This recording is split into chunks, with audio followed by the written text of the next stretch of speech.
from TLC. Unleash the lawyers. Jay Apt, defense attorney Atlanta. Peter Odom, defense attorney in Washington, D.C. You know, Peter, very often when I was prosecuting for so many years, I would get a defense attorney's business cards. And they would have written on there that I guess they give all their dope dealers and their child molesters and all their clients. Rule number 1, do not speak. Rule number 2, do not speak. Rule number 3, call me at this cell number. They would have that. Now, Josh Duggar has just backed out of a apparently very lucrative appearance at the Christian Music Festival. You're seeing 19 Kids and Counting right now. Many people are wondering, why? Why is he letting his mommy and his sisters do the talking for him? Is there a concern that anything he may say could be held against him in a court of law?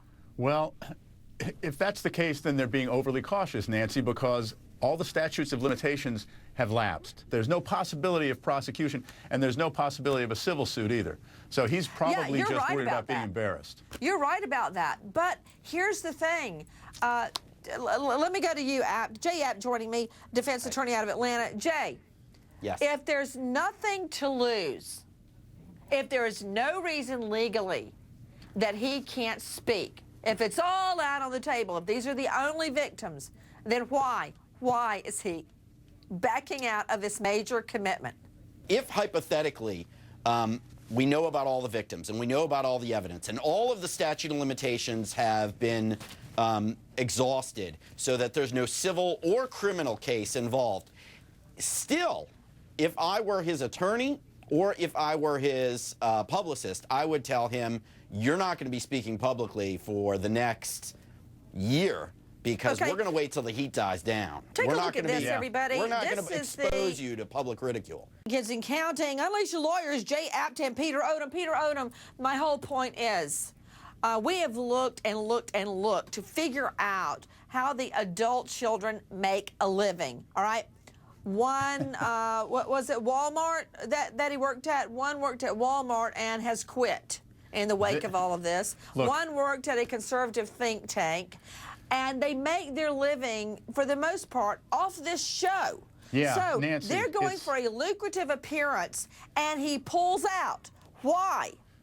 You're seeing 19 Kids and Counting from TLC. I'm going to defend them, not in a cover-up. I have of nothing a child against them molestation, personally, Nancy. But what if you're saying they're the all-American family? Could you name me one family, including your own or my own? Nancy, the I'm not through. Nancy, I'm not through.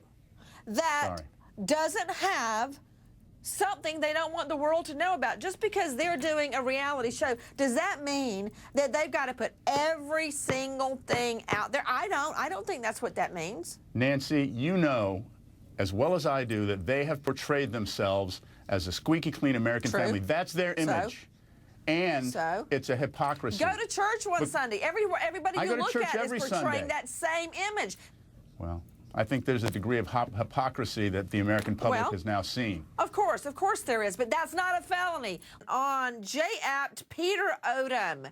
First to you, Odom, why is this guy in the Target? Why do I have to worry when I'm in Target with my children about somebody like Leon Raymond Walls jumping out with a knife? Well, I mean, you put your finger on it, Nancy, because of the videotape. And by the way, that is some great videotape. I don't know that I've seen videotape as clear as that from a store video. Let me get you back in the middle of the road, Peter. Right. Where, you know what?